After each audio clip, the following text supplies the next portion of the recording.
Beleza, podemos começar? Podemos. Podemos? Podemos.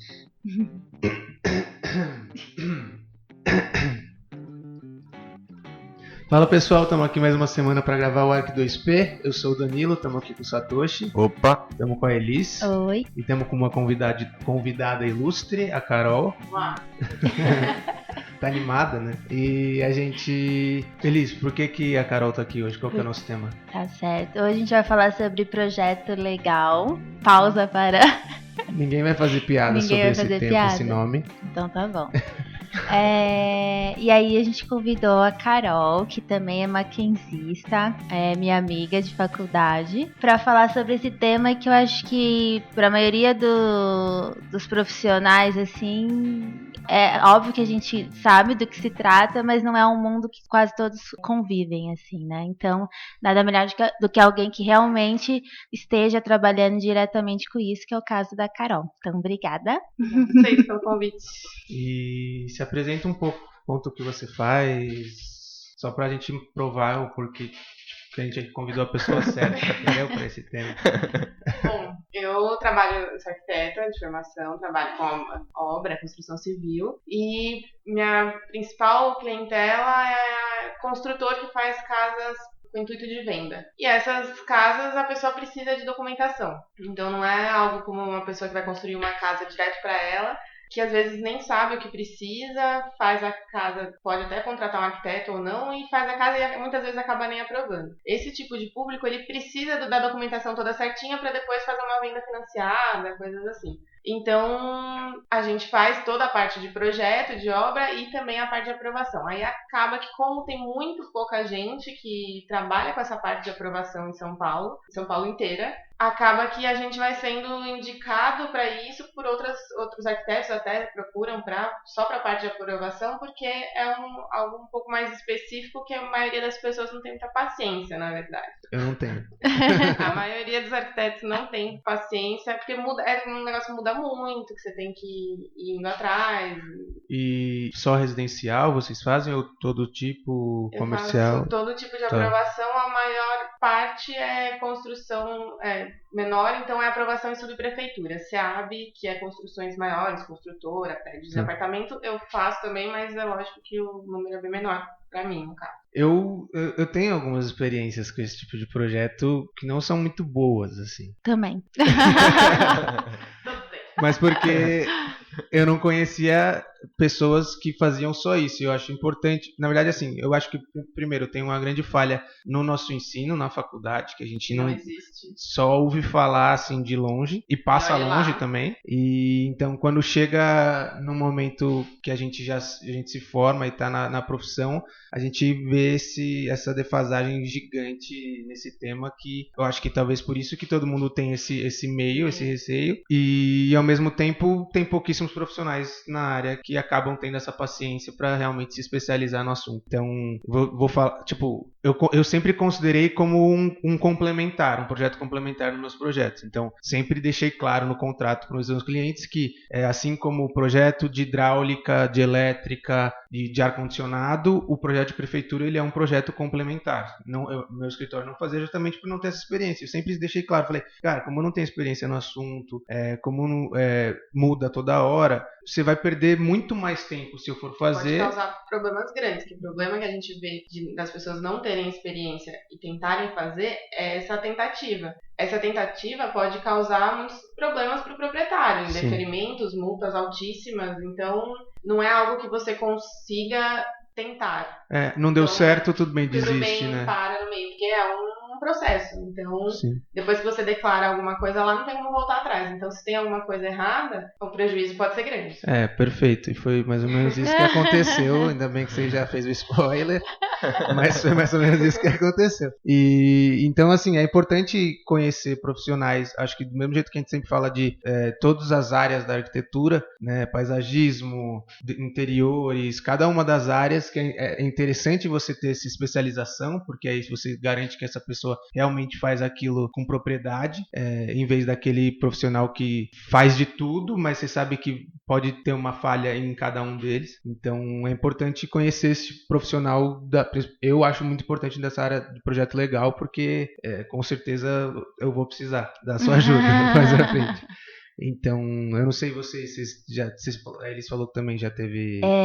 Caiu no meu colo uma vez no escritório que não faz, o escritório que eu trabalhava não mexia com isso, mas na época meu chefe quis ser simpático e aceitou fazer, mas nada mais do que o projeto, entregar o projeto legal para o Autódromo de Interlagos. Só isso. E quem? A pessoa fui eu. Mas assim, enfim, a gente fez lá, mas como era uma coisa muito mais complicada no sentido até da logística, do que se tratava, então foi caminhando de uma forma mais lenta e com um cuidado diferenciado no bom sentido, assim, né, para se tratar do autódromo, então, mas foi uma experiência assim que eu falei, não, isso não é burocrático, é chato, sim, porque você depara com muita má vontade do poder público, que não existe, tipo, não tem como dizer que não existe, muita má vontade. Então, e tem coisas também, não sei se já vou entrar no assunto. Pode. Mas a legislação, tanto o plano diretor anterior quanto o plano diretor atual, eles são feitos por pessoas que estão sentadas no Martinelli olhando pela janela. Uhum. Então, é uma legislação que ela é feita para a construtora, que é quem tem o poder de opinar nessa lei antes dela sair. Uhum. Então, esse plano novo que saiu em 2016, ele é um plano muito melhor elaborado, ele é feito por urbanistas, tem uma ideia melhor para São Paulo. Foi feito na gestão Haddad. Uhum. Só que ele ainda é um plano diretor focado nas grandes construtoras, que não olha para bairros mais residenciais de pequeno porte, periferias. Então, por isso que chega na situação que a gente tem hoje, que foi feito um levantamento pela prefeitura mesmo, que tem mais de 70% de obras de edifícios em São Paulo, isso considerando coisas pequenas, que estão irregulares. Porque é muito difícil você atender todas as normas numa construção menor, num bairro que não tem toda aquela infraestrutura. Então, a legislação não é feita para pequenas casas, que normalmente são feitas por profissionais informais ali também, né? Sim, também. Então, que não vão nem conseguir atender essas exigências. Exatamente, mas se tem uma pessoa orientando, sim, falando, ó, tem coisas que não tem o que fazer depois. Tem certos pecados que a gente chama numa obra que não tem como consertar. Então, o risco é esse. Lógico que a fiscalização em São Paulo também ela é muito pouca, mas se você tem um prazer de ter um fiscal na sua obra, você tem que demolir. Tem coisas que não tem o que fazer. Sim, exato. Mas voltando um pouquinho atrás, Carol, pra gente conversando assim, como se estivesse conversando com uma pessoa que seria seu cliente, vamos dizer assim, né? Como que a gente já entendeu que a pessoa procura principalmente pelo fato que ela vê a importância, assim, é importante independente de qual for a finalidade daquela construção, eu digo, no seu caso a maioria porque realmente precisa da documentação para vender, fazer o financiamento e tudo mais, mas independente de quem for fazer ou não, precisa ter, a gente vai entrar daqui a pouco no, né, que nem o Habits e tal. Mas o que seria exatamente então esse projeto legal, né? O que no caso você, o seu escritório faz, mas para as pessoas entenderem o que seria de uma forma mais resumida, assim. Olha, se é que dá para resumir uma coisa dessa. Não, dá para resumir. É lógico que o primeiro passo é um projeto. O projeto legal hoje, a aprovação, o alvará de licença, tanto de residência unifamiliar quanto os sobrados germinados, que seria o alvará separado, ele foi feito, saiu uma portaria que ele é planta de massa. Então, o que você apresenta para a prefeitura é só o contorno da sua construção. Com isso, a prefeitura já consegue ver se você atende os parâmetros e é um projeto muito mais declaratório do que projeto mesmo. Então, o que a gente indica para as pessoas é fazer um projeto E quando chegar numa fase que o projeto já está mais ou menos definido, para a prefeitura não interessa se uma parede está 10 centímetros para lá, 10 centímetros para cá. Para eles não faz a mínima diferença. Uma parede interna, né? Uma parede interna. Então, se tem... Não interessa. Você está declarando quantos banheiros tem, está declarando que atende às normas de insolação e ventilação. Então, esses tipos de detalhes não interessam para a prefeitura. Então, o que eu indico às pessoas? A gente faz um projeto, por exemplo, quando eu faço o projeto da obra mesmo, eu faço o projeto quando a gente chega num desenho que está praticamente definido e só está dependendo de detalhes, eu já dou a entrada. Isso para ganhar tempo, porque hoje, na lei atual, você só tem direito a início de obras 6 meses depois que você protocola um processo. É absurdo. Nossa, bastante. É um absurdo. E eles pedem 30 dias para a primeira resposta, né? Não, na lei anterior era 30 dias, aí você tinha direito ao início de obra se a prefeitura não se manifestasse nesses 30 dias. Nesse meio tempo, teve muitas coisas que não sei se vocês querem que eu já conte a história toda agora. Porque a aprovação, ela era em um processo normal, em papel, você fazia o desenho e apresentava a casa bonitinha inteira, o projeto inteiro. No último ano da gestão do Kassab, não lembro que ano foi, acho que foi 2012, teve um grande escândalo do ISS, que era uma máfia que até tinha falsificação de guias, enfim. Pensando em evitar esse tipo de problema, o Kassab comprou um sistema que ele englobava tanto a aprovação de projeto quanto o licenciamento ABITSE, que então se chamava certificado de conclusão já. Esse sistema que o Kassab comprou, ele foi implantado meio que da noite pro dia. Então saiu uma portaria, na verdade foi um decreto, a partir de amanhã não se protocola mais processos em prazo de atendimento, é só eletrônico. Nesse ponto, os técnicos do lado de cá, a gente, arquitetos, não sabiam como protocolar esse processo. Os técnicos da prefeitura não sabiam mexer no sistema para analisar o processo. Ixi. E o sistema não funcionava. Nesse período, foram 2 anos sem sair processo aprovado em São Paulo. Então, virou um caos. Nesse tempo, entrou o Haddad.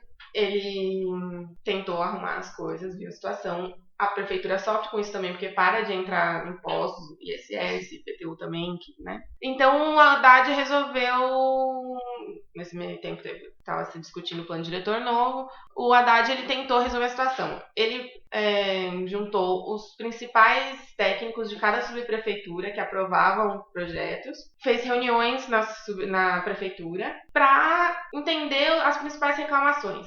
Nessas reuniões, eu estava lá, o que conseguiu ser feito foi arrumar o sistema. É lógico, eles, nesse meio tempo, saíram apostilas de aprovação, os técnicos fizeram curso, mas até aí ficou muito tempo parado. Sim. O sistema, hoje, ele funciona relativamente bem. É lógico que todo sistema tem problemas, mas hoje o sistema funciona bem. Os técnicos da subprefeitura falta um pouco de unidade, assim, porque esperam qualquer coisa. Também, por causa desse sistema novo, foi feito um novo concurso e entrou pessoas novas nas subprefeituras para analisar esses processos.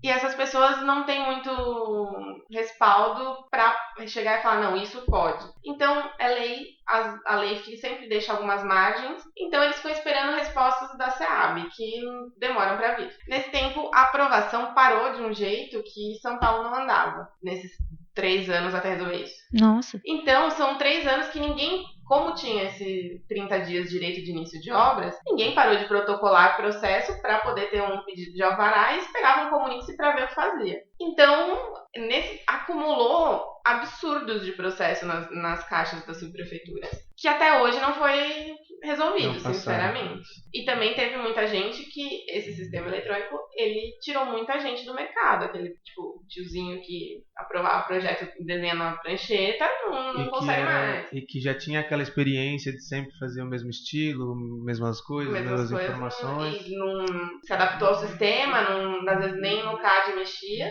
Então, esse tipo de pessoa ficou para trás. Então, começou a ter menos gente ainda para fazer. Para aprovar. Então, até hoje, sinceramente, você não demora menos que 1 ano e meio para aprovar um projeto na prefeitura. A obra está pronta e ainda não tem alvará. Aí você entra na regularização, porque desde que, né, Sim. você tem direito, você entra sua casa está pronta, você tem direito a pedir regularização. Se ela atende às normas, tudo bem. Hoje a prefeitura está numa situação triste. E isso que eles fizeram essa alteração e simplificaram muito o projeto, como você falou. A Banca de Massa foi uma das...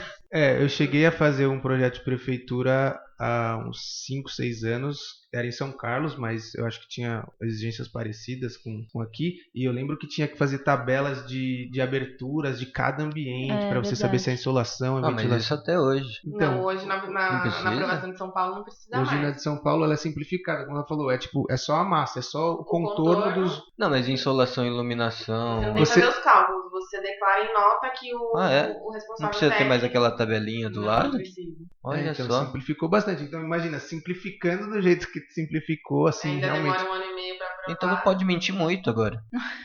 Não que já não mentiam antes, né? A questão é que eles antes. calculavam. A questão é que agora a responsabilidade ela é muito maior pro Sobre você, responsável né? técnico. Pra Que quem você assina. está declarando que você atende lei tal, artigo tal.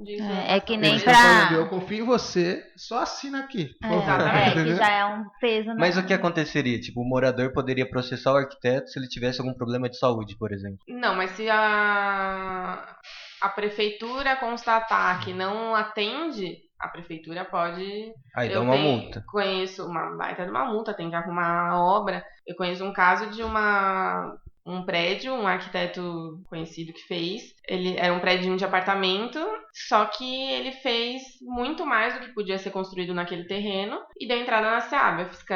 O processo foi indeferido, a fiscalização foi lá e viram que embargaram a obra, multa de embargo que é altíssima hoje. Entrou um processo grande, o proprietário entrou com um processo contra a prefeitura, que obviamente não vai ganhar, porque a obra dele tá muito errada. Fora. E a prefeitura está processando o responsável técnico por falsidade ideológica, porque ele apresentou um projeto na prefeitura que mal bate o endereço com o que ele construiu, entendeu? Uhum. Então você assume essa responsabilidade. Então, exatamente, antigamente, esse pessoal que aprovava lá atrás, existia muito isso, de você dar entrada lá em qualquer coisa e deu aquele papel, sumiu, foi pro arquivo, nunca mais se vê. Aquele processo... né, some. Hoje não tem mais como fazer isso. Hoje você assume uma responsabilidade muito maior. A gestão do Haddad, ele, tanto para a licença de funcionamento, que hoje é desvinculada da regularidade do imóvel, é isso, ele atribui a responsabilidade pro responsável técnico, que é o certo. Você tá lá e tá assinando, tá pondo seu nome lá,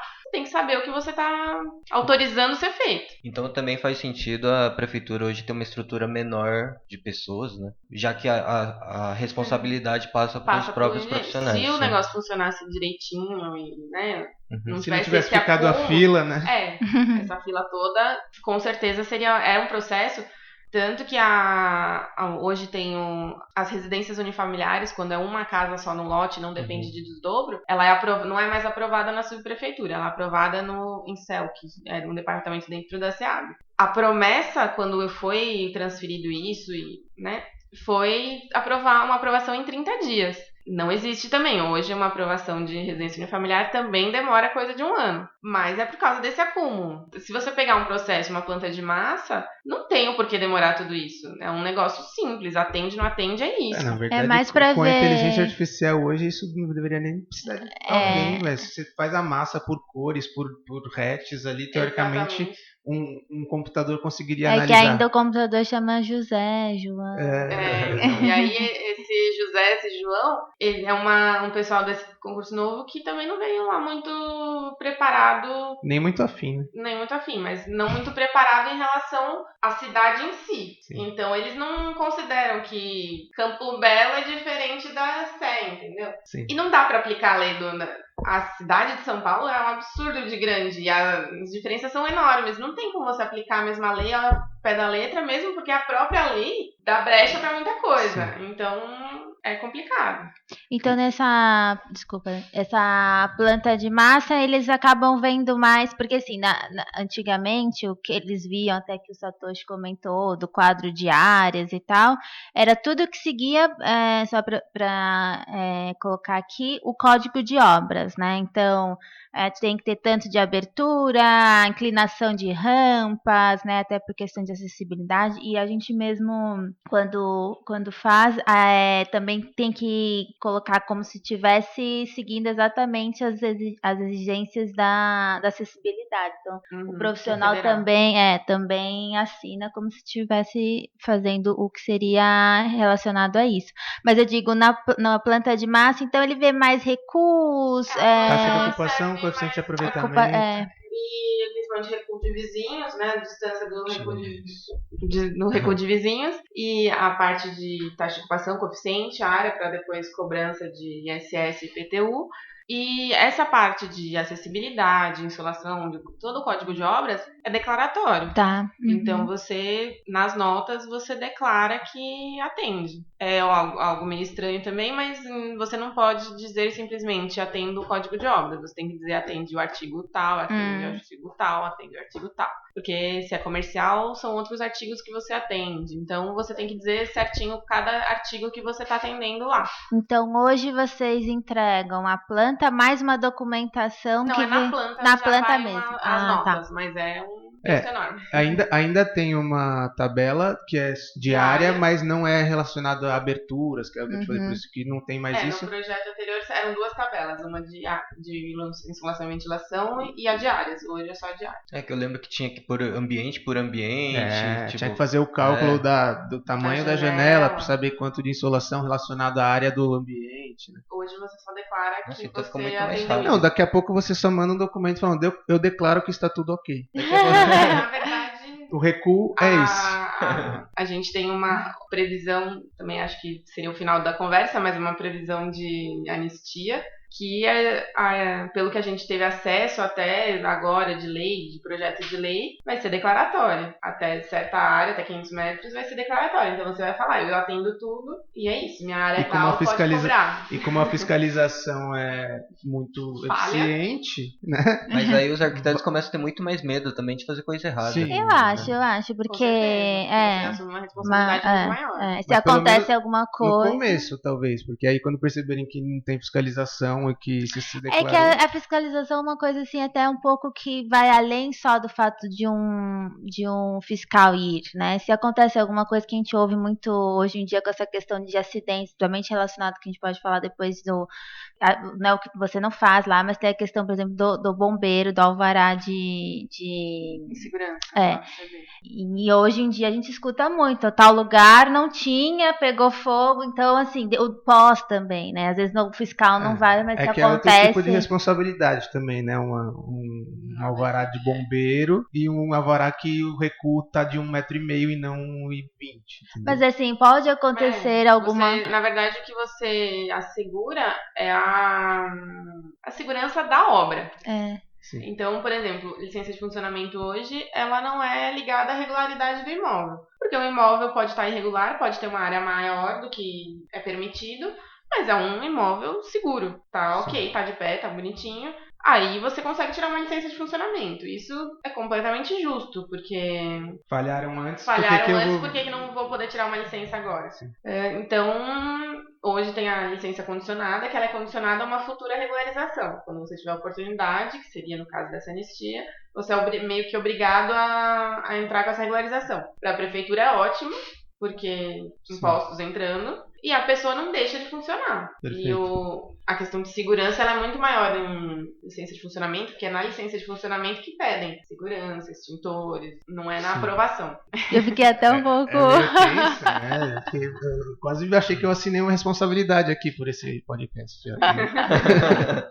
Mas você tem responsabilidade, você é um influencer. Não sou não. Não sou não. Passa na rua e vê quantos conhecem meu nome. Então, e aí hoje o cliente quando chega, né, às vezes o cliente também é outro arquiteto, às vezes tem arquitetos que chegam, né. Que usam como o terceiro, né, como projeto complementar.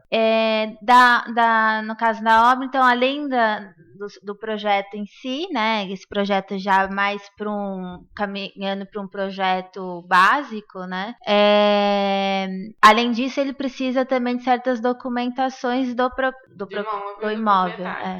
Então, como eu falei dos 6 meses lá, então a gente dá entrada no projeto de prefeitura com um projeto básico, deixar projeto hidráulico, executivo, elétrica, ar-condicionado, tudo para ser feito depois. justamente para ganhar um pouco de tempo nesse início de obras. Então, ou seja, a partir do momento que você deu a entrada na prefeitura, você mandou a documentação para aprovar na prefeitura, você precisa esperar 6 meses para poder começar a sua obra. Resumindo. Por lei isso é válido para todo tipo de projeto. Tipo reforma, projeto, ampliação, obra nova, é para todos. Então quem quer reformar tem que esperar 6 meses depois do projeto definido. Um monte de gente aí tá desesperada, porque quer pra ontem. Mas todo mundo um absurdo. começa ontem. Você trabalha com um construtor que quer fazer casa pra vender, ele vai ficar 6 meses com o terreno parado? É complicado.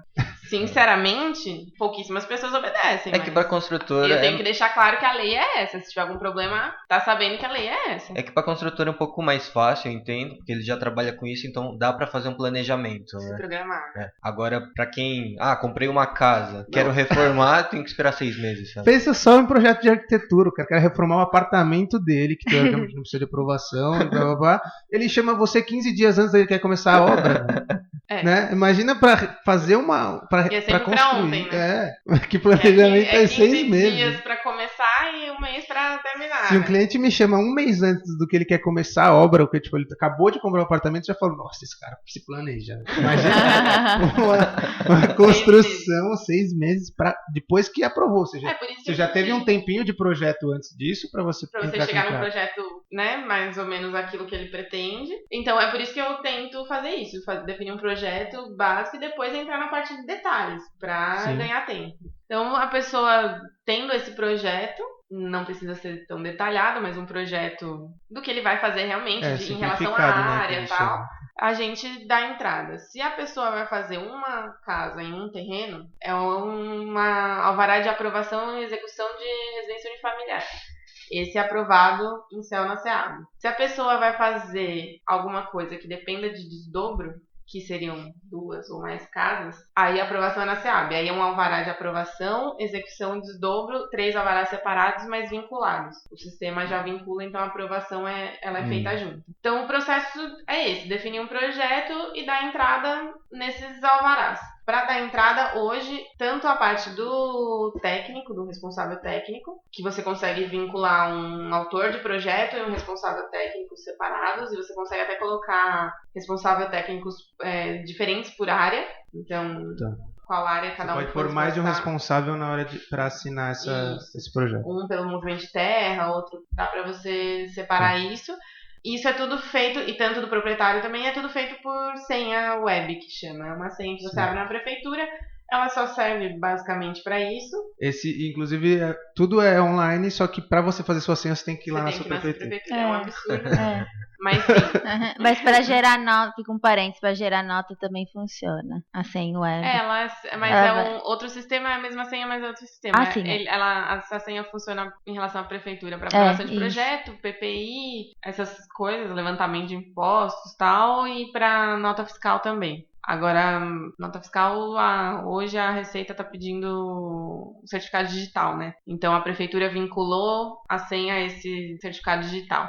Agora, a pessoa, o proprietário, geralmente não tem certificado, então é a senha simples. E a verdade é isso, quando você vai entrar com a aprovação, o arquiteto, se ele ainda não tem a senha web, ele tem que ir na sua prefeitura para gerar a senha web dele. E o proprietário também tem que ter essa senha web para na hora que você dá a entrada, os dois darem esse ok de que tá dando aceite na entrada do... O responsável técnico ele tem que ter a senha web, obviamente um CAU CREA e um CCM, que é o registro da prefeitura. Então aí o proprietário precisa abrir essa senha também para poder aceitar o processo. Esse CCM, né? É do responsável técnico. Mas então é também recente isso, porque até pouco tempo não, mas antes dessa regularização, desse novo modelo que você explicou pra gente, não tinha. O CCM sempre teve, sempre precisou. E aí a pessoa obviamente precisa de documentos do terreno, precisa de um título de propriedade. A prefeitura na lei diz título de propriedade, mas na prática ela só aceita a matrícula do registro de imóveis. Quando tem alguém com muita boa vontade, aceita uma escritura não registrada, mas o que você precisa é de uma matrícula do registro de imóveis, que acontece bastante também. O pessoal compra terreno e... Com um amigo do tio do pai. Tem aquele contrato de papel de pão e vem querer aprovar um projeto. Aí é triste. Porque não tem o que fazer. Sinceramente, precisa do documento do imóvel. Então, você precisa da matrícula dessa senha do proprietário e da documentação do responsável técnico. Aí, lógico, você vai precisar levantar, com essa matrícula, você levanta toda a documentação do imóvel. Então, você consegue fazer uma consulta preliminar, que a prefeitura disponibiliza no site hoje, que ela levanta se tem alguma pendência em outras secretarias. Se tem tombamento, se tem pendências financeiras, aparece também. Se você precisa de aprovação de CETESB, de DETRAN, alguma coisa assim, então você fica sabendo antes. Eles fazem essa consulta preliminar justamente para, na hora que o processo entrar na subprefeitura ou na SEAB, já está a maior parte quase todas as secretarias já aprovadas. Então, o processo você já tem que entrar com toda a documentação. O processo de papel, você dava entrada e o processo de papel ia fisicamente de secretaria em secretaria para passar por aprovação. Nossa. Hoje você tem que montar um processo separado, dar entrada antes, e na hora que você vai dar entrada no projeto de aprovação, já tem que estar tudo certo em outras secretarias. Entendi. Então, é algo também que você consegue adiantar um pouquinho nesses 6 meses. Quando um cliente te procura e tem uma documentação do imóvel, você consegue... Antes de começar o projeto, você já consulta isso. Adiantar outras coisas, porque, por exemplo, tombamento, você não tem que mostrar a maioria dos casos, é lógico que tem alguns casos de tombamento, que você precisa mostrar o projeto, fachada, tá, mas é bem difícil. A maioria você só apresenta documentos do local e eles te falam se você pode demolir o que tem lá e se você pode construir. Então você consegue ir adiantando nesses 6 meses. Agora, o que a gente indica realmente para as pessoas, principalmente quem vai fazer casas que necessitem de desdobro, é procurar um responsável ou a subprefeitura antes de comprar o terreno.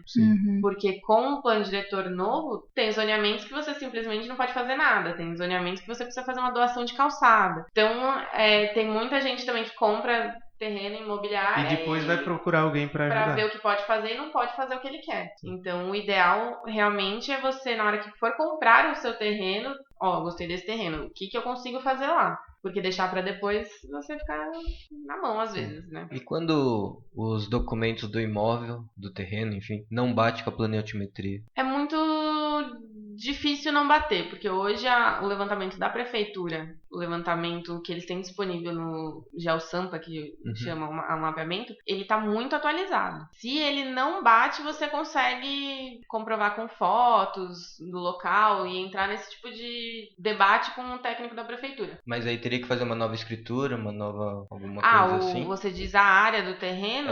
O perímetro também, não bate com o levantamento Tem uma margem que a prefeitura aceita de 5%. E quando é tipo 20%? Aí você tem que fazer um levantamento e arrumar a matrícula do registro de imóveis. Porque senão não aprova na prefeitura, não, né? Que eu tô com um processo assim.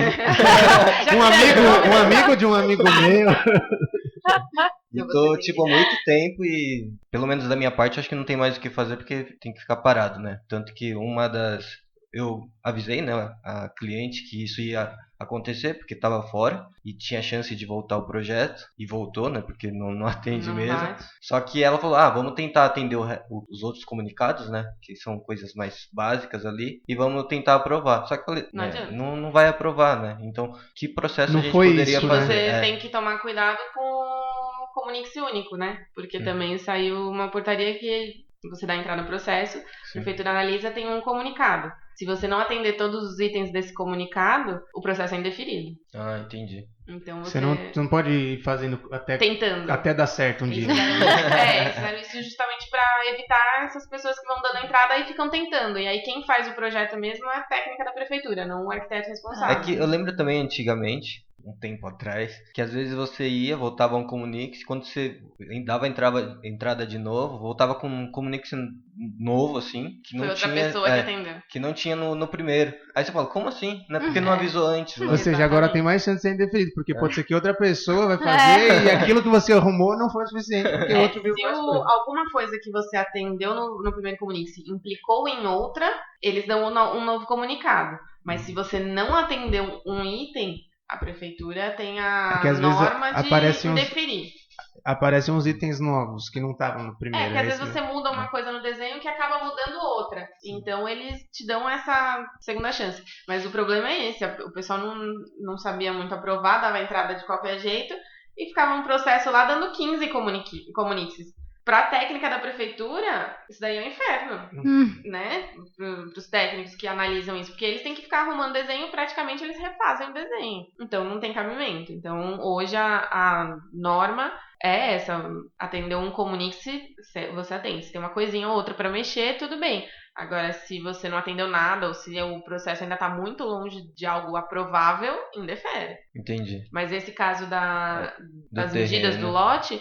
Tem que fazer um novo documento. É simples, você tem que contratar um topógrafo, fazer um levantamento, levantar no registro de imóveis os confrontantes, pra dizer que você não roubou o terreno de ninguém, e apresentar essa documentação no registro de imóveis, eles vão arrumar a matrícula. E aí com a matrícula... Aí entra com um novo processo. Ou continua. Isso. Entendi. Mas isso tem que ser feito no registro de imóveis. Dentro da matrícula do imóvel, eles vão colocar mais uma janelinha ali com esse levantamento. E com os confrontantes. Justamente para você provar. Pra você não comprovar que você não roubou o terreno de ninguém, que ninguém vai requerer isso depois. Entendi. E uma vez que foi, só voltando um pouco, uma vez que foi indeferido, você tem um prazo para você entrar? Você tem 30 dias para entrar com uma reconsideração. Então você tem 30 dias para entrar com essa reconsideração do despacho. Aí nessa reconsideração, você já junta uma planta que deveria estar certa. Só que a cada indeferimento, ele sobe um patamar de aprovação. Então, se um processo ele é aprovado pelo técnico, se ele tem um indeferimento, o diretor tem que dar o alvará depois. Isso vai indo embora até chegar no prefeito.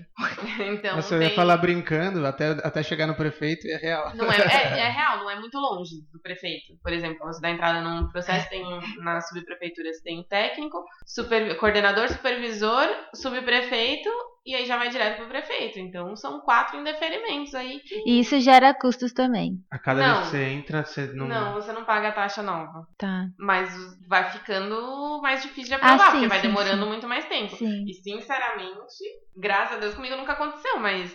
Chegar no prefeito, ele sabe menos que a gente. Então. Se um processo com os técnicos da prefeitura que só fazem isso demora 1 ano, quando chegar na mesa do prefeito vai demorar quanto tempo? Não, vai ser 3 prefeitos, vai passar 3 prefeitos ali. Então... Eu tenho uma história boa de... Ao caos. É fofoca, faz uma musiquinha. Fofoca. Ok, veja.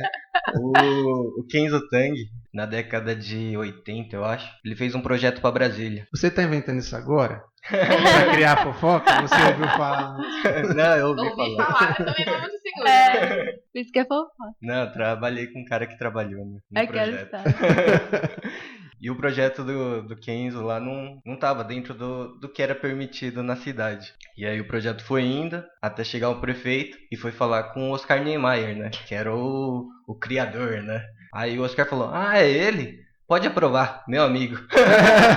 E aí o projeto foi aprovado. Infelizmente não foi construído, né? Que seria talvez o único projeto dele aqui na América do Sul. Mas foi feito assim a aprovação. Tipo, foi indo, foi subindo até chegar ao... Contato é tudo, né? E foi muito simples, né? Basta um Oscar Niemeyer falar que tá ok e tá tudo certo, vai né? ir contra o Oscar Niemeyer, né? Falar, não, acho que ele tá louco. Ou seja, se o Oscar Niemeyer fosse prefeito de São Paulo, tudo tava aprovado. Não, se você fosse amigo dele. Se fosse amiga. E se tivesse as curvas? Agora é só ser amigo do Dória.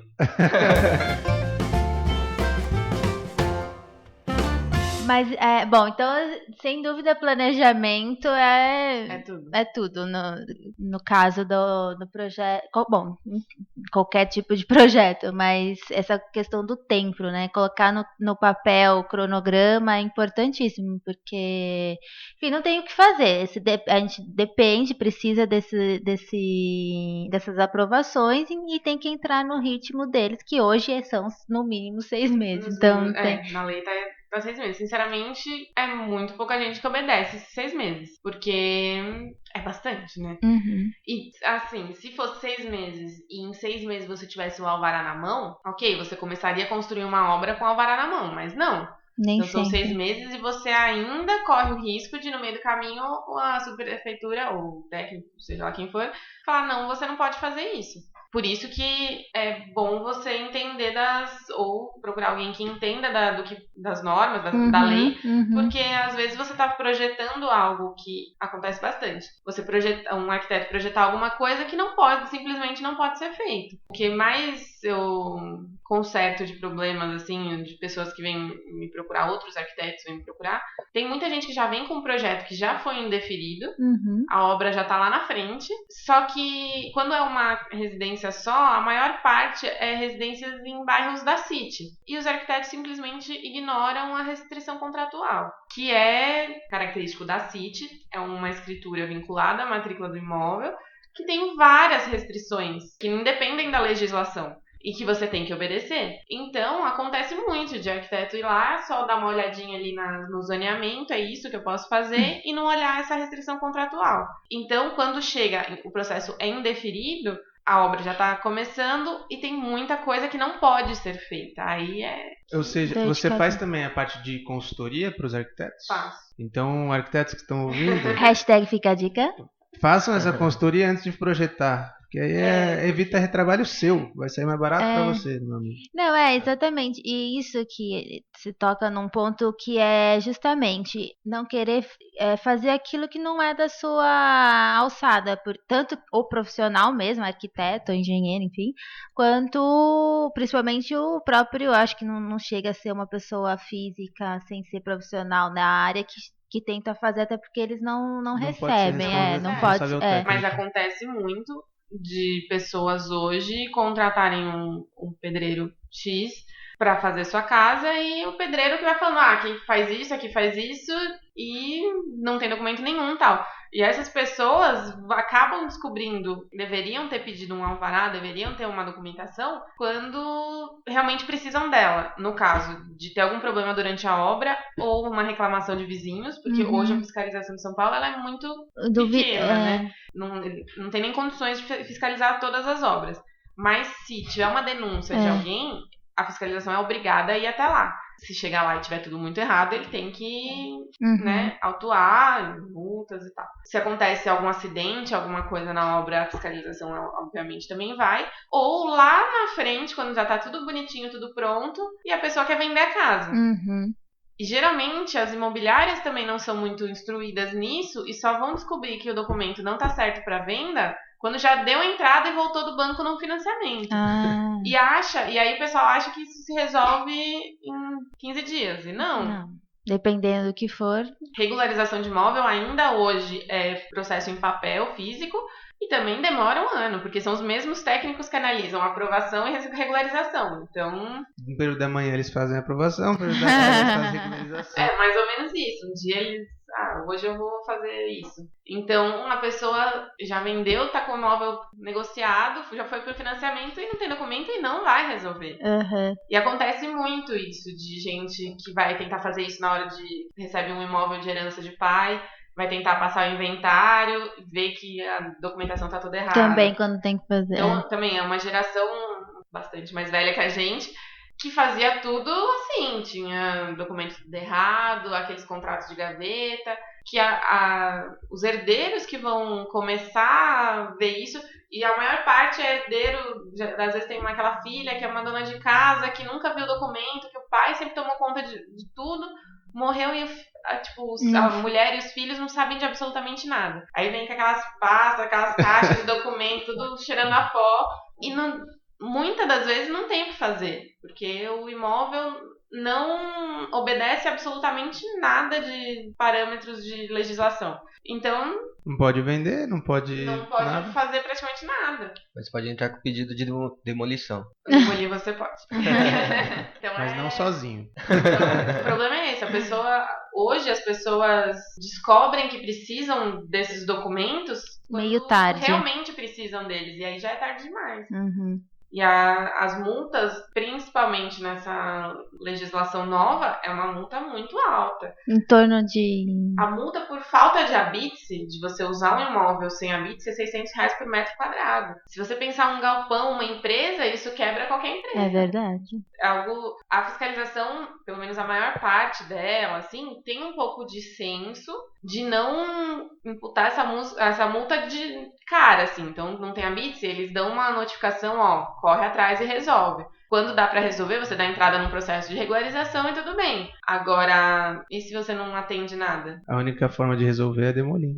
Exatamente. Aí você tem que entrar com uma reforma e tal, então é complicado. Então o problema é isso, as pessoas não são muito informadas de que realmente precisam disso. Só são informadas quando alguma coisa já deu errado. Então, e aí fica numa situação triste, né? Porque as coisas não se resolvem assim tão rápido. E geram custos, né? Porque qualquer coisa que você vai fazer junto à prefeitura, o governo, tem impostos e taxas altíssimas, né?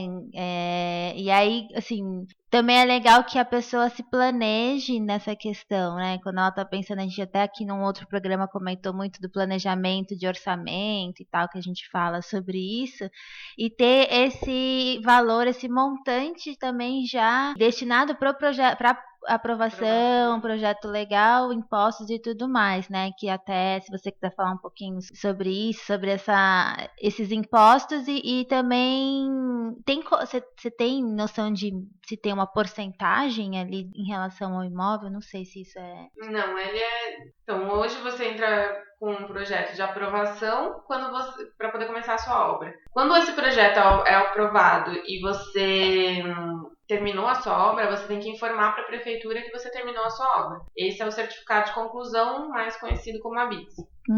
Para você tirar esse certificado de conclusão em ABITS, você tem que pagar o imposto da prefeitura, que é o imposto sobre serviço, que é o ISS. Esse imposto, ele é altinho. Ele depende muito da região, do parâmetro, da classe, de acabamento, essas coisas. Então, é uma tabela um pouco confusa. A gente consegue por fazer bastante, a gente faz meio que um cálculo por metro quadrado para a pessoa se programar. É algo bem... Uma estimativa. Bem aproximado, Legal. Mas só para ter uma ideia. Então, a gente faz esse valor por metro quadrado, considerando a região que a gente trabalha, que é a maior parte do trabalho, e que o parâmetro das construções é basicamente toda a mesma coisa. E aí você, pagando esse imposto, você tira o certificado de conclusão. Aí você está seguro em relação à prefeitura. Para você averbar essa obra na matrícula do registro de imóveis, você precisa pagar o INSS, que é da Receita. Da Receita Federal, que aí você é mais ou menos o mesmo valor, um pouquinho abaixo. Então a gente faz essa conta mais ou menos para a pessoa de quanto daria. Ou sempre um pouquinho a menos é o valor do INSS. Aí você tira uma CND da Receita e junta toda essa documentação e leva no Mas cartório. essa certidão negativa de débito é tudo falando do imóvel, né? Tudo falando da obra. Da obra, é. E aí se você tem nota, você consegue abater. Tá. Isso tudo é uma vez, no momento de conclusão da obra. Conclusão da obra. Aí você pega toda essa documentação do final da obra e registra no registro de imóveis, na matrícula, mostrando que você construiu uma casa naquele terreno. Aí se você tem demolição, já está incluído, já vai estar tudo nessa documentação. E aí você tem uma matrícula certinho com a obra que você realmente fez lá, com a área certinha também. E aí, mais ou menos, eu sei que isso é que nem perguntar quanto vai custar a obra, né? Mas só Não sei nem como é o projeto, como que eu vou saber quanto vai custar? Mas hoje é uma média de que você lida assim de que valor para pessoa, aqui jogando, só para a pessoa ter uma para ter uma noção ter assim. Uma média bem jogada. Quando é uma obra dessas de construtor que tem duas residências ou mais no mesmo lote, o valor por metro quadrado é mais ou menos R$50 por metro quadrado. Tá. A CND é sempre mais ou menos a mesma coisa, um pouquinho a menos. É por metro quadrado construído ou por metro... De área construída. Agora, se é uma casa só no lote, isso daí cai bastante. Cai para 35 por metro quadrado, até menos. Depende da região também. E do tamanho da construção, porque é por metro quadrado, né? Então, até tantos metros você entra no cubo e tal, até tantos metros você entra em outro cubo. Então a gente faz essa conta mais ou menos só para a pessoa se programar, mas fica bem perto. Não, porque é importante mesmo essa programação nos dois sentidos, tanto de tempo quanto financeira, porque é algo que demanda bastante, sem dúvida. E que trava a obra, trava um monte de coisa. E é algo que a documentação as pessoas não dão muito valor para ela, mas é importante. Porque... Sem ela, você não garante que o que você fez lá é seu, que essa construção é sua ali, né, praticamente. E né? se numa emergência você precisa vender esse imóvel, você precisa dela, porque hoje em dia 90% das coisas envolvem financiamento. E mesmo quando não envolve financiamento, a pessoa que está comprando, lógico, Deveria sempre tem exigir. quem não exige, mas a maioria das pessoas exigem que esteja a documentação toda certinha. Claro. Porque senão depois aí a bucha vai pra ele que claro. tá comprando, né? Exatamente, porque aí esses impostos serão pagos por ele, né? No futuro, quando ele precisar. Ele tá assumindo a responsabilidade de tudo que tá lá. Acontece bastante, gente que negocia um imóvel já considerando esses impostos e deixando para o comprador. Aí é questão de negociação de contrato, enfim, mas tem que estar ciente de que tem esses impostos a serem pagos. O Habite, quando você tira o Habite, também a área é lançada no IPTU automático, mas no tempo da prefeitura, mas no ano seguinte já vem a área total lançada no IPTU. Mas então não necessariamente a pessoa, porque às vezes a pessoa acha que tá pagando IPTU que tá tudo regularizado, não necessariamente. A cobrança do IPTU ela é basicamente mágica, sinceramente. Eu não sei como que a prefeitura consegue. Porque a cobrança, mesmo em imóveis irregulares, que não tem como eles levantarem isso, é muito aproximada. Eles dificilmente um IPTU tem área errada. E quando tem isenção de IPTU? O que tem? Quando você vai vender o imóvel, essa isenção é do proprietário ou essa isenção não é do imóvel? Tem alguns casos raros raros não, né? Mas algumas instituições, igreja e tal, né? Tem algum tipo de isenção. Tanto na aprovação, esses casos de igreja, escolas e tal, tem uma isenção tanto na taxa da aprovação quanto no ISS, mas de IPTU, tirando esses casos assim, o valor ele varia. Se você tem imóvel, você e seu vizinho, o IPTU vai ser diferente. Se você tem um ou vários imóveis, a sua idade, hoje o IPTU ele é bem normalmente particular. Os motivos da isenção de pessoa física, por exemplo, é por idade, por primeiro por imóvel. Área do imóvel, imóveis com até 80 metros quadrados, acho que não pagam. 70, 80 metros quadrados não paga. Se a pessoa é aposentada, pode entrar com um requerimento. Aposentada e tem um imóvel só. Ela pode entrar com um pedido de isenção de IPTU. O IPTU ele é mais baixo para quem tem um imóvel só e ele é mais caro para quem tem um imóvel vazio, terreno, por exemplo. Se você tem um terreno, o IPTU ele é bem caro. Tem gente que até se assusta, porque aí vai lá, constrói uma casa e o IPTU fica mais barato. É porque terrenos vazios são taxados no IPTU. É pior que tem um terreno não utilizado, né? Exatamente. E a partir do momento que você informa para a prefeitura que você acabou a sua obra, no ano seguinte, com certeza a prefeitura cobra, e geralmente a prefeitura cobra retroativo da data que você declarou ter terminado a sua obra. Então, quando você termina, você declara termina tal dia, aí a prefeitura lá na frente cobra o retroativo até aquela data. E muita gente se assusta, mas cobra e tem direito de cobrar até 5 anos. Não, 5 anos antes? Sim, se você... Aí é no caso de regularização, você entra com uma regularização no imóvel, você tem que declarar quando que você terminou esse imóvel, desde quando que ele tá pronto. Aí a pessoa vai lá, declara desde quando que tá pronto. Normalmente já faz uns 10, 15 e aí só cobra 5 anos mas aí antes. as pessoas declaram 10, 15 porque a partir de 5 anos o ISS é decadente, então você não paga o ISS. Só que você paga o IPTU desses 5 anos pra trás. No máximo 5 anos. No máximo 5 anos que a prefeitura pode cobrar e ela cobra. Tem gente que assusta, porque você faz todo o processo de regularização, tal, não pagou imposto, porque é decadente. Só que o IPTU eles vêm e é sempre depois, né? Sempre no ano seguinte da aprovação. Quando você está se restabelecendo ali dos custos da obra. Da documentação, aí volta o IPTU. E aí o pessoal... E o pessoal fala, pô, por isso que não devia ter corrido atrás dessa documentação. Tem muita gente que pensa assim, que não arruma a documentação por causa do IPTU. A área não tá no IPTU, mas... Mas tem que ver se vale a pena. Não vale a pena porque a prefeitura hoje, o lançamento, sinceramente, é todo por aerofoto e satélite e tudo, mas é absurdamente próximo do valor da área construída real. É muito difícil a prefeitura errar a área do IPTU. Uhum. Tem muita gente que vem... Começo do ano é inferno, né? Que começa a chegar as cartelas de IPTU, o pessoal fica desesperado e vai lá reclamar. ver se a gente É igual contabilidade, né? Quando começa a ter que entrar do imposto de renda. É a mesma coisa. Então, no começo do ano tem sempre lá, pessoal. Aí não tem desdobro de IPTU, então tem que ficar dividindo IPTU com o vizinho. Tem sempre essas coisas. E aí, começo do ano é essa desgraça. Aí o pessoal vai lá, mas a área tá muito grande. Aí você vai ver, vai lá, levanta. Igual. É absurdo. Eu não sei como eles fazem, mas é mágico. Tem uns duendinhos ainda.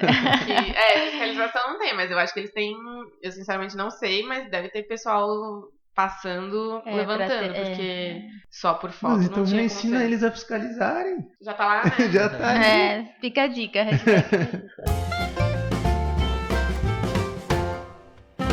E no caso, assim, então o escritório também faz a regularização, né? Não só a parte... Tudo está perdido. Nem tudo está perdido. E aí, de curiosidade, acho que no caso, quando é a obra que tá para iniciar, né, o projeto e ainda não tem a obra, eu acho que pode ser até que tenha menos problemas. Você até deu um exemplo, né, de uma região onde a CIT tem restrições e tal, mas na regularização, o que mais aparece, assim, de coisa que vocês falam, nossa, tem muita coisa que tem que... A pior coisa são aquelas janelinhas na divisa, né? Que o povo acha que só porque o caso do vizinho tá lá embaixo pode abrir uma janela em cima. E não tem o que fazer com isso, sinceramente. Não... A janela, tem que fechar. Você pode encostar a sua casa na divisa desde que não tenha janela. Se tiver janela, a sua janela tem que estar 1,5 metro da divisa do seu lote. Isso é o principal erro de todo mundo, assim, na hora de construir, no caso, e que depois acarreta não conseguir regularizar. E isso é algo que a gente não consegue regularizar nem no caso de uma anistia. Pelo menos nas últimas 2 anistias que tiveram, isso tinha que obedecer. A não ser que você tivesse uma autorização do seu vizinho. Ninguém vai dar, né? Eu queria uma janelinha ali do meu vizinho me espiar. Pra deixar. Exatamente. Então, isso é uma das coisas que não tem o que fazer, entendeu? Nem hoje, nem regularização, nem numa anistia. Não tem como arrumar isso. E se você andar na cidade, tem muito. Tem. Aquelas sacadinhas em cima da calçada, aquelas coisas. Gente, não é seu terreno, né? Tipo, maneira. Derruba. Então... Aí, mas quando chove você fica lá embaixo, você fica feliz. E aí sempre tem aquele pessoal que vai, mas a rua inteira é assim. Esse papo. Tá a rua inteira irregular. Que nem cobrir o recuo, os 5 metros de recuo. Teoricamente não, por lei você tem que deixar 5 metros de recuo na frente descoberto. Sim. Se você andar na rua, num que aí bairro... você usa de garagem, depois coloca uma cobertura no migué e... Exatamente. E aí tem os mais caras de pau que fazem uma sacadinha e fica uma laje em cima usada na sala, ou nos quartos. E aí a pessoa compra uma casa dessa, vai reformar, o que ela quer fazer? Um quarto ali, né? Com a janela na... já tem laje, né? Já só tá fechar. lá, é só fazer mais uma cobertura e é isso. E aí você tem que explicar pra pessoa que não pode. Só que você vai passar na rua, tá a rua inteira assim. Então é complicado, mas... Aí a gente instrui a pessoa de que tá errado, que a lei não é essa. E aí ele é maldoso e avisa a prefeitura, vai lá ficar ali. Todos os vizinhos. Não, a prefeitura... também isso é algo meio absurdo. A prefeitura ela não fiscaliza a obra pronta. Se você deu a sorte de começar a sua obra, terminar a sua obra e não ter fiscalização, ela não vai depois de uma obra pronta. Não pode tocar a campainha, se denunciar lá, falar, deixa eu dar uma olhada? O vizinho tá errado? Não. Às vezes você tem uma obra, tá fazendo algo irregular, a fiscalização vê a sua obra, tá o vizinho que reclamou da sua obra irregular e a prefeitura não faz nada. Então, fica essa, né? Mas depois de construído, não dá pra aprovar mais. Só regularização. Então aí só você tem uma regularização. E aí morre o assunto. Aí você se tiver tiver regularizado. As normas também. Se você não obedeceu as normas, você, tirando no processo de anistia, você não consegue regularizar também. Pra você entrar com uma regularização de uma casa pronta, é isso que eu falo do nem tudo tá perdido. Se você tem uma obra assim em andamento, tá acabando, ou uma obra pronta, entra com uma regularização que você consegue ficar com a documentação em ordem. Só que a sua obra tem que obedecer às normas. Se você tem uma construção, seja lá o que for, que não obedeça às normas da prefeitura, mês que vem sai uma anistia. Essa anistia é de 10 em 10 anos no mínimo. Então, agora é a hora. Entendi. Então essa regularização vai ficar. Você não vai conseguir regularizar ele. Você pode entrar com um pedido, mas vai ficar. Vai ser indeferido. Se não obedece às normas, você não vai ser indeferido. Por isso tem essa lei de anistia de tempos em tempos, que é para regularizar tudo isso. A lei da anistia, ela é principalmente voltada para regularizar área. Se você tem uma área maior do que o seu coeficiente permite. Isso é para a prefeitura receber o ISS dessa área a mais e receber IPTU dessa área a mais também. E então, como que entra nesse processo de anistia? A anistia é um processo que é o prefeito que autoriza. Hoje a gente tem a informação de que o prefeito mandou um projeto de lei para a Câmara e estão desenvolvendo isso. Então a gente tem uma previsão de abril, maio, ter essa anistia. Esse processo, por lei, é de 10 em 10 anos, no mínimo, entre uma e outra, tanto que a Marta deu uma em 2003, foi cassada, porque a anterior tinha sido em 94, então foi só em 2004. Então a última anistia que a gente teve foi em 2004, estamos esperando uma desde 2014, só vai sair agora. Nossa. Ele é um processo que ele regulariza essas construções que não obedecem às normas, nem ao plano diretor, nem ao código de obras, na sua grande parte. Então, principalmente, o foco é regularizar a área. Você tem uma casa, você construiu uma área muito maior do que permitia, ou um pouco maior do que permitia, você vai conseguir ficar com a documentação em ordem. Mas o processo é o mesmo, por exemplo, de uma aprovação ou não? Não, é bem, não. É mais... Ele é muito mais rápido e muito mais barato. É um processo que ele dura... A lei da anistia é um processo para dar entrada, eles dão 3 meses, 1 mês de pausa, pelo menos em 2004 foi assim. Foram 3 meses, 1 mês de pausa, depois deu mais 2, então foram 6 meses no total. O processo em si ele é um processo muito mais simplificado. Hoje a gente ainda não sabe como vai ser, porque já é muito simplificado, então a gente não sabe. E ele é muito mais barato, tanto nas taxas do protocolo do processo, quanto o ISS. Ele também cai metade do preço, praticamente. A ideia é regularizar a maior parte das obras. Essa licença de funcionamento condicionada que foi liberada há uns anos atrás, ela foi condicionada a essa anistia. Por isso que a gente estava esperando, com certeza, que ia ter. Porque ela foi condicionada a essa anistia. É a hora, sinceramente. Qualquer imóvel que a pessoa tenha qualquer coisa irregular é a hora, porque sai muito mais barato e é muito mais rápido. Pelo que a gente teve acesso de informação até agora, vai ser um processo basicamente declaratório. O que foi divulgado é que até 150 metros vai ser uma regularização automática. Não sei até que ponto esse automático vai ser, se é só entrar com pedido e declarando a sua área ou se nem declarando. Em 2004, residências até 80 metros era automático. Então, o que estava no IPTU era regular e pronto. Hoje eu não sei se vai ser assim ou se vai precisar de um responsável declarando essa área. Casas ou imóveis até 500, pode ser comercial também, até 500 metros vai ser declaratório. Maior que isso, que aí já entra em bombeiro e tudo isso, aí tem que apresentar um projeto. Sinceramente, é um processo que vai salvar muita gente que está aí mesmo com esses processos de 1 ano aí parado, que esses obedecem, então não tem por que não regularizar, e o pessoal que tem construção a mais. Não obedece coeficiente e taxa de ocupação. Isso daí é a oportunidade de regularizar tudo, ficar em ordem a um preço muito mais baixo e mesmo não obedecendo as normas. Mas não obedecendo em partes também, acho que tem coisas que não dá, né? Mas como tem muita coisa que é questão automática, não vai saber. Numa anistia, você declara... É por isso que eu não sei se vai ser o quão automático vai ser, se vai precisar de um responsável técnico declarando. Mas teoricamente esse automático é tipo, eu declaro que minha casa tem 120 metros quadrados e que tá tudo... Que tá tudo ok, mas o responsável técnico tá...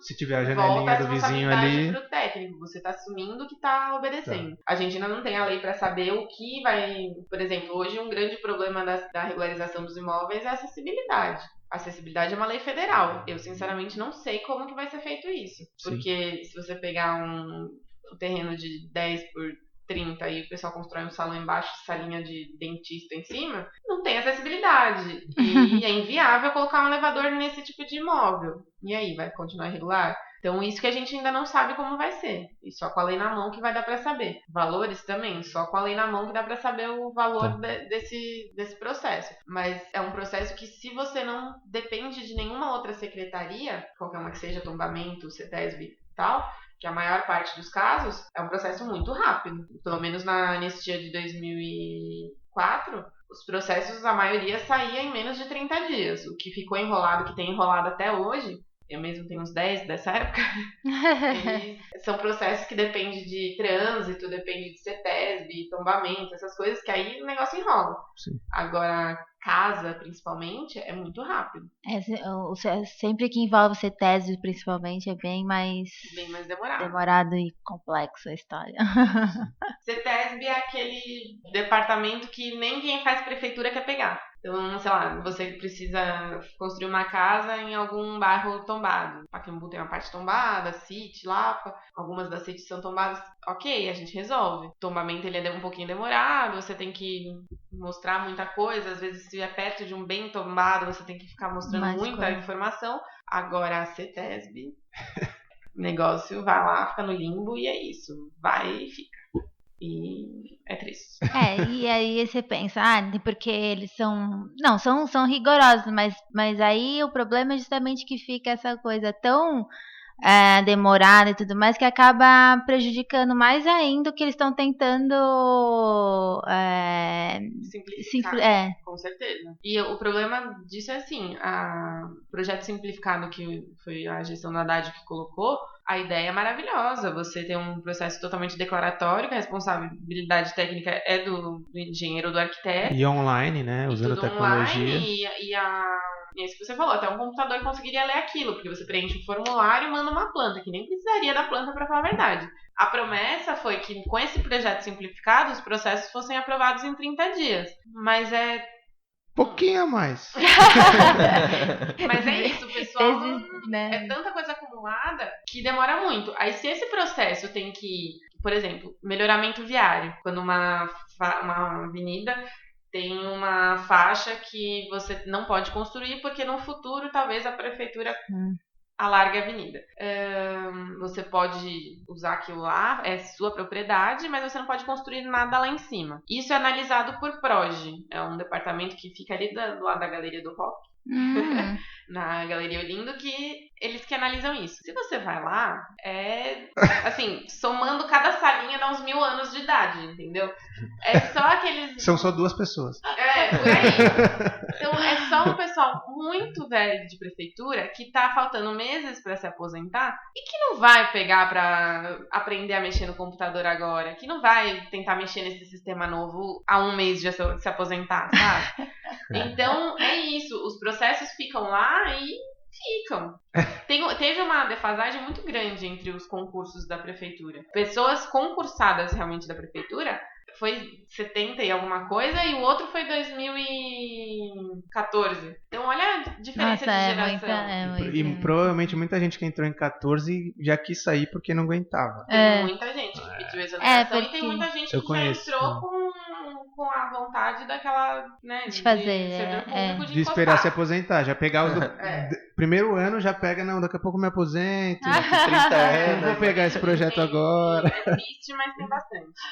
E entrou muito, eu não sei também, esse processo seletivo, a gente brinca assim, porque no mesmo ano teve um caso de um prédio que caiu, que quem foi responsabilizada do acidente total foi uma arquiteta que tirou um pilar de um dos apartamentos. Não sei se vocês lembram. No Rio? Foi no Rio. E foi que queriam passar para o síndico essa responsabilidade, por isso começaram a cobrar RRT depois. Exatamente, foi exatamente nessa época que teve esse concurso. E tava tendo uma reforma no térreo também desse prédio. E aí, a técnica da prefeitura não aprovou essa reforma, indeferiu a reforma do térreo. Então, essa técnica que indeferiu essa reforma, ela foi idolatrada, porque o prédio caiu e ela tinha indeferido. Então, ficou meio como que se ela tivesse avisado que não estava certo. Então, esse novo concurso, as pessoas preferem indeferir os processos do que deferir e tirar da frente. Então, parece que tá todo mundo procurando pelo em ovo para indeferir seu processo, como se ele não fosse voltar. Mas volta, ele vai voltar. Sim.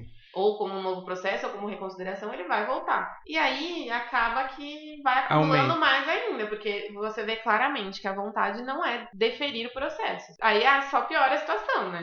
Aí vai aumentando, porque à medida que você vai indeferindo, vai aumentando a quantidade. Chega o novo, chega o velho e vai aumentando. E vai saindo. Nesse meio tempo tem aqueles processos, tipo, que não dá pra provar, gente que também tá só tentando, e os técnicos vão ficando cada vez mais atolados de trabalho, e não tem muita E vontade cada de vez provar. mais de saco cheio, cada vez indeferindo mais, aí mais de saco cheio, aí indeferindo O mais. sistema também não ajuda muito, porque é um sistema bem chato, que eu já vi ele pessoalmente, e você tem um checklist que ele é simplesmente absurdo, que a pessoa tem que ir clicando quadradinho por quadradinho.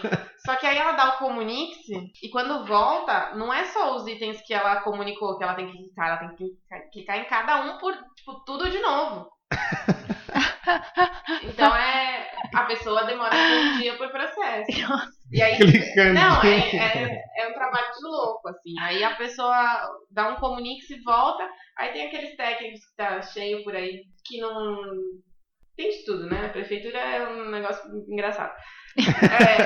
Tem de tudo. Aí o pessoal, tipo, manda a mesma planta sem atender nada, tipo, só pra atender o prazo, entendeu? Uhum. E a pobre da técnica da prefeitura, ou do técnico, sei lá, tem que ficar olhando aquilo e ver que nada foi feito. Então tipo, eu entendo Tem o os lado dois lados, dele né? também. É até legal que você citou isso, né, de entender o outro lado, porque a gente tá falando aqui, não é para colocar ninguém contra a prefeitura, porque tem os seus motivos, né, que nem, por exemplo, a fiscalização é pensando teoricamente, pensando no melhor para a cidade, né, então, só trazendo um exemplo pro meu mundo, né, pra minha área, a questão das taxas de permeabilidade, né, que é uma coisa que tem que ser seguida para ser aprovado. E aí, muitas vezes, acha que isso não é necessário, acha que isso é uma besteira, vamos dizer assim, e aí chega nesse último enchente que teve, e aí começa a ver seu móvel flutuar, e aí não sabe exatamente por quê.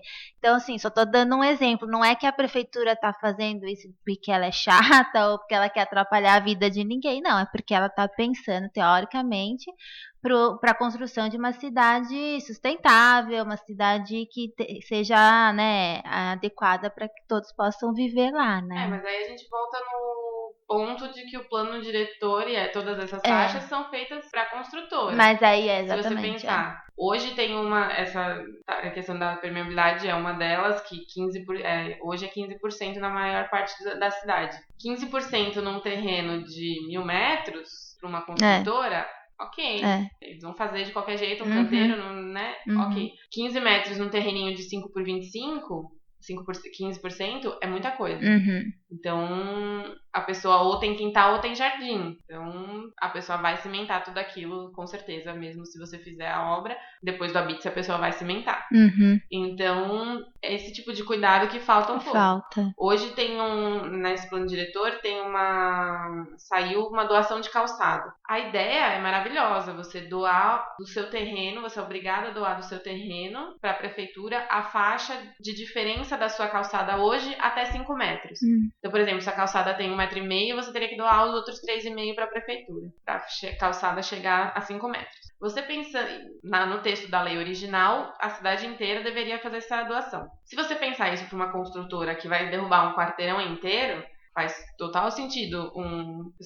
A construtora vai fazer aquele paredão de garagem, pelo menos a calçada tá grande. Ou hoje, que é muito incentivado no plano diretor também, o térreo comercial, 5 metros de calçada, maravilhoso. Agora, numa rua que é só casinha... Você tira 3,5, era o quarto, era o seu quarto. Não, o problema você tem o alinhamento de todas as casas. Um terreninho de 10 por 25, você vai recuar 3,5, vai ficar só aquele pedacinho ali de lugar para ladrão se esconder, sabe? Porque os outros não vão. Os outros não vão fazer isso. Aí a maior parte, algumas zonas foi revogado isso e saiu que só terrenos a mais de, por exemplo, zona mista, só terrenos com mais de 10.000 metros que precisa fazer esse recuo de calçada. Só que tem algumas zonas que ainda precisa, qualquer tamanho. Não faz sentido. E vai ficar esses recuos, esses recortes na calçada. Ninguém vai fazer, sinceramente. As pessoas não... Mesmo porque... Aí entra no outro ponto. Na lei tá escrito que você tem que doar esses 3,5, mas que você tem que doar. Você tem que ir lá no registro de imóveis, fazer uma escritura de doação. Você paga. Pagar o ITBI dessa doação. E os registros não sabem como fazer isso. Vai doar pra quem? Pra prefeitura? Vai colocar põe no aí, nome Dória, da põe prefeitura? Dória. Dória Júnior. Então, foi assim que ele ganhou a rua de Campos de Jordão. Né? É verdade. Então, ninguém sabe como fazer isso. Que doido, então né? fica Por isso que eu falo que você tem que ver o terreno que você vai comprar antes, porque às vezes o que você quer fazer não pode ser feito. Hoje o site da prefeitura ele é muito fácil, tem o GeoSampa, que ele dá muita informação, que te deixa muito a par do que precisa, do que não precisa em determinados lotes, e te indica muito fácil as leis que você precisa para cada lote, as secretarias que você vai ter que procurar e tal. Se você precisar de informação, as subprefeituras existem os dias de atendimento, e existe na SEAB a sala Arthur Saboia, que é uma sala só para informações. Você precisa, o mínimo que você precisa saber é o zoneamento. Com o zoneamento do lote, que isso você consegue no site ou nas subprefeituras, você consegue ter a maior parte das informações que você precisa. É lógico que é muito mais fácil você procurar alguém que saiba, porque né, a informação vem muito mais... você e uma coisa depende da outra. Você ganha tempo, né? A pessoa já tem o conhecimento, ela já sabe como funciona todo, né, o sistema, então com certeza isso vai ser muito mais rápido e você vai correr menos risco de ter um Comunix, de ser indeferido. Já demora tanto, né? Ficar tomando Comunix, indeferir. E ainda se dá um Comunix, tudo bem. O problema é quando indefere e você mostrou pra pessoa, pro cliente, um projeto que não pode ser feito. Isso eu acho que acontece muito e que é a pior parte, porque você vendeu pra pessoa algo que não pode ser feito. Então, e aí demora mais tempo pra arrumar. É isso, mais alguma coisa? Você quer completar alguma coisa? Foi bem completo, hein? Foi muito bom. Mas é isso. Então agradecer a Carol. Muito bom Obrigada saber. Pelo convite. Obrigada por ter vindo, esclarecido. Acho que todos nós aqui, todo mundo ficou com cara de tipo, nossa, eu confesso que eu muita coisa não sabia mesmo, porque realmente não é algo que eu tenha me dedicado. É um tema muito técnico e depende de uma experiência. Acho que foi uma aula que eu aprendi bastante. E é isso. Espero que vocês tenham gostado também. Agradecer a Carol, Eli, Satoshi. Obrigado. É isso. Obrigado, galera. Até semana que vem. Valeu. Tchau. Obrigada. Tem os contatos. Hoje você tá são tantas informações, você tá pensando já, tipo, aprovação. Contatos, comentários, sugestões, feedbacks, podem mandar pra gente por e-mail no podcast.arc2p@gmail.com ou no Insta, podcast_arc2p. Mandem comentários lá pra gente e ouçam. E sugestões de tema. Aliás, tem uma sugestão de tema que me passaram esse final de semana. Nossos ouvintes não estão fala? se movimentando. Você guarda só pra você? Não, esse final de semana. Eu encontrei vocês hoje só. Não precisava nem estar gravando isso. Né? Não, mas vai ser. Eu esqueci quem me passou a sugestão, inclusive. Vai ser. Lembrei.